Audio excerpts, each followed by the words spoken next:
Hello everyone, welcome back to my channel. সবার আগে বলো তোমরা কেমন আছো আর এই জগদ্ধাত্রী পুজোটা কেমন ভাবে কাটালে। আমার কথা যদি জানতে চাও তাহলে তো আমি বলবো যে আমি খুবই ভালো আছি। আর এইবারে জগদ্ধাত্রী পুজোটা তো আমার তো একদম সেরা কেটেছে। হ্যাঁ সত্যি এইবারের পুজোটা কিন্তু আমার কাছে একটু অন্যরকমই লেগেছে, আর সেটার কারণটাও আমি কিন্তু তোমাদের সাথে অবশ্যই শেয়ার করব। এইদিকে দেখো, তোমাদের সাথে গল্প করতে করতেই কিন্তু আমরা বাড়ি থেকে সুন্দর করে সেজে গুজে বেরিয়ে পড়লাম। আমরা বলতে মা, বাবা আর আমি এই তিনজনে মিলে কিন্তু বেরিয়ে পড়লাম। ও হ্যাঁ, তোমাদের সাথে তখন এটাই শেয়ার করা হলো না যে এই বছরের পুজোটা সেরা কেন বললাম। দেখো এইবারের পুজোটা আমার কাছে অন্যরকম লাগার কারণটা হলো যে এরকমটা হয় অন্যান্য বছর যে আমরা সন্ধ্যেবেলা বাড়ি থেকে বেরোই ঠাকুর দেখার জন্য, আর বাড়িতে ফিরি 11টা-12টার মধ্যে। কিন্তু এইবার যেটা ঘটেছিল, আমরা বেরিয়েছিলামই কিন্তু 12টার সময়। তো যেটা এই আগে কখনো আমার সাথে ঘটেনি। আমি 12টার সময় ঠাকুর দেখতে গেছিলাম আমরা তিনজনে মিলে।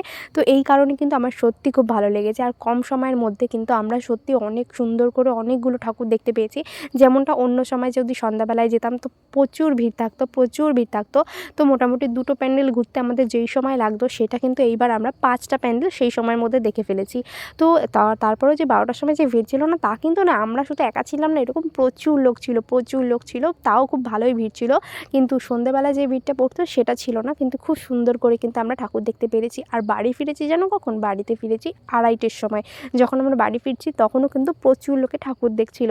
তো আমাদের আর শরীরটা ভালো লাগছিল না, আর কত থাকবো, ঘুম পাচ্ছিল বলে চলে এসেছি। যে প্রথম যে প্যান্ডেলটা দেখালাম মোটামুটি প্যান্ডেলটা ভালোই ছিল, খুব একটা খারাপ ছিল না। কিন্তু যেটা মেন ব্যাপার, এখানে যে মেন জিনিসটা দেখার জন্য মানুষ ছুটে আসে, যেটা মানুষের দৃষ্টি আকর্ষণ করে, সেটা হলো এখানে প্রত্যেক বছর ভূতের একটা ব্যাপার করে, মানে জ্যান্ত ভূত বানায়। তো ভীষণই ভালো লাগে আমার, কিন্তু ভয়ও লাগে। ভয়টা লাগতো না, ওরা কি করে আগের বারও যেটা ঘটেছিল, আমি নর্মালি জাস্ট দেখতে যাচ্ছি, ভিডিও করতে যাচ্ছি, কিন্তু পেছন থেকে কেউ এসে এরকমভাবে ভূতগুলো এসে ভয় দেখিয়ে যাচ্ছে। হঠাৎ করে আচমকা যদি ভয় দেখায়, মানুষের ভয় তো অবশ্যই পাবে বলো।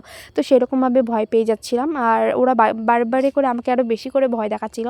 আসলে ওরা এটা খেয়াল রাখে, যে বেশি ভয় পায় তাকে কিন্তু পরের জন্য এসে আবার বেশি করে ভয় দেখায়, জানে সে ভয় পেয়ে যাবে তাই জন্যই। তো এরকমটা বারবার করে আমার সাথে ঘটছিল। তো এইবার কিন্তু সেটা করেনি, এখানে দেখতে এসেছিলাম যে ভাবলাম এবারও বোধহয় ভূতই হয়েছে।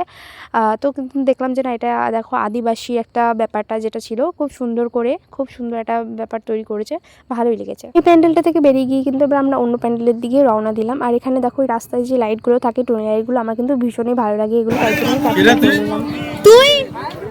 তুই এখানে, তোরা এখানে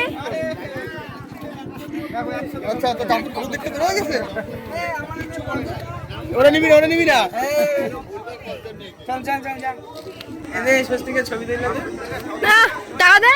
না, এত ভালো ফোন নিয়ে আসছি, ছবি দিলে দিবি না? টাকা দে। দেবো না কেন? দে, টাকা দে। আমরাও গিয়ে এই প্যান্ডেলটার সামনে দাঁড়ালাম, আর তখনই এদের সাথে দেখা হয়ে গেল। আচ্ছা চিনতে পারলেন না তো? আমি বলে দিচ্ছি, প্রথমে যে ছিল সেটা হলো আমার দাদা, আর বাকিরা যাদেরকে দেখছো তারাও হচ্ছে আমার দাদার মতোই আর কি, আমার দাদার বন্ধুরা। তো আমার দাদাই হলো। তো আমরাও যাচ্ছিলাম ঠাকুর দেখতে, ওরাও গেছিলো ঠাকুর দেখতে সেই দিনই, কিন্তু ওরা ওদের মতো, আমরা আমাদের মতো, কিন্তু ঠিক এক জায়গা থেকে দেখাই হয়ে গেল। তো আর কি, ওই প্যান্ডেলটা দেখা শেষ, তো আবার অন্য প্যান্ডেলের দিকে রওনা হয়ে গেলাম। এই প্যান্ডেলটা কিন্তু মোটামুটি ভালোই লেগেছে আমার কাছে, খুব একটা খারাপ না, খুব একটা ভালোও না, মোটামুটি ভালোই ছিল বলতে গেলে। আর দূর থেকে দেখে মনে হচ্ছিল কোনো একটা রাজপ্রাসাদ, ভালোই লাগছিল, লাইটিংটাও খুব সুন্দর করেছিল।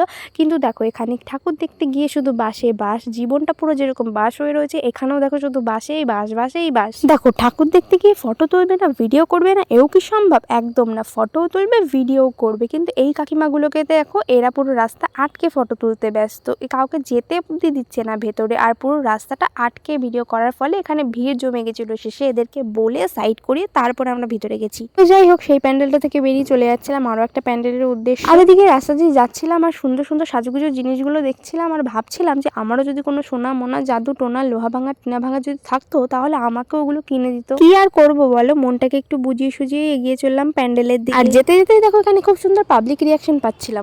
আগে দেখো হোতা হ্যায় ক্যা। আমি হয়তো এখনো অবধি একমাত্র পাবলিক যে এখনো নাগরদোলা একবারও ওঠেনি। তো আমার মতন কে আছো, কেউ যদি থেকে থাকো অবশ্যই কমেন্টে জানিও। মনে হয়তো নেই আমার মতন কেউ, যদিও বা কেউ থেকে থাকো অবশ্যই কিন্তু জানাতে ভুলবে না। প্রতিবারই ভাবি মেলায় কিংবা ঠাকুর দেখতে গিয়ে একবার না একবার নাগরদোলায় তো চড়বই, কিন্তু কোনো পার্টনার আর মনে সাহস পাই না বলে এখন অবধি চড়াই হয়নি। দুঃখ পেয়ে কি আর করবো বলো, ভগবান আমার জন্য কোনো বাবু সোনা মোনা টোনাকে কাউকেই পাঠায়নি, তাই আমি আর কি করি বলো। এই ঠাকুরটাও দেখে বেরোতে না বেরোতে হোয়াট আ কোইন্সিডেন্স, আবারও দেখা হয়ে গেল এদের সাথে। মানে কি বলি বলো তো। রাজস্থানী টপ স্টলে আসুন, মেলার আনন্দে মেতে উঠুন, মেলায় ঘুরুন, আর টুকটাক খাওয়া দাওয়া মানে মুখরোচক সেরা খাবার। রাজস্থানি পাপড়ি চাট খেয়ে যাই বলো আর তাই বলো না কেন, এই যে একটা কথা আছে না যে ভগবান যা করে মঙ্গলের জন্যই করে, ঠিকই কিন্তু দেখো দেখা হওয়াতে কিন্তু দেখো কি সুন্দর কুলফি খেতে পারলাম, তাও আবার রাজস্থানি কুলফি। আমি কিন্তু এই রাজস্থানি কুলফিটা প্রথমবার ট্রাই করলাম, তোমরাও যদি কখনো খেয়ে থাকো তাহলে অবশ্যই কিন্তু কমেন্ট বক্সে জানিও। আমি না এর টেস্টটা নিয়ে একটু কনফিউজ ছিলাম, মানে কি বলবো, ভালো বলবো না খারাপ বলবো কিছুই বুঝতে পারছি না, মানে অন্যরকম একটা টেস্ট হলে যা হয় আর কি। তারপর আর কি তোমরা তো কম বেশি সবাই জানো যে আমি বিনা মেকআপেও সারা প্যান্ডেল ঘুরে চলে আসবো, আমার তাতে কোনো প্রবলেম নেই, কিন্তু মোমো তো আমাকে খেতেই হবে। তারপরে খাওয়া দাওয়া শেষ করে চলে গেলাম নেক্সট প্যান্ডেলের দিকে, সেইটা ঘুরে বেরিয়ে গেলাম আরো একটা প্যান্ডেলের উদ্দেশ্যে। কিন্তু এখানে দেখো এখানে এত ভিড় রাস্তায় যে আমি এই পার থেকে ওই পার হতেই পারছিলাম না, অনেক কষ্টে তারপরে ওই পারে গেলাম। আর এই প্যান্ডেলের ভিতরে ঢুকতেই জাস্ট ওয়াও, আমার তো দারুণ লেগেছে। আর সত্যি কিন্তু এতগুলো প্যান্ডেলের মধ্যে আমার কাছে কিন্তু এই প্যান্ডেলটাই সব থেকে সেরা লেগেছে। এই জায়গাটা আমার এতটা পরিমাণে পছন্দ হয়েছিল, এখানে কিন্তু আমি তাই জন্য অনেকগুলো ফটো আর রিলস বানিয়েছি। আমার রিলসগুলো কিন্তু ফেসবুক আর ইনস্টাগ্রামে আপলোড করা আছে, তোমরা চাইলে সেখান থেকে গিয়ে দেখে আসতে পারো। রাত তখন 2:15, তো যেতে যেতেই দেখলাম যে এই লাস্ট প্যান্ডেলটা সামনে পড়ে গেল, তো ভাবলাম এই প্যান্ডেলটা বাকি রেখেই বা লাভ কি, তাই এর মধ্যেও ঢুকে পড়লাম। আর এই ঠাকুরটা দেখার পরে কিন্তু আমরা বেরিয়ে আসলাম, এটাই কিন্তু আমাদের লাস্ট প্যান্ডেল ছিল। এই ঠাকুরটা কিন্তু ভীষণই সুন্দর, দেখো আমার কিন্তু ভীষণ পছন্দ হয়েছে ঠাকুরের মুখটা, মায়ের মুখটা ভীষণ ভালো লাগছিল।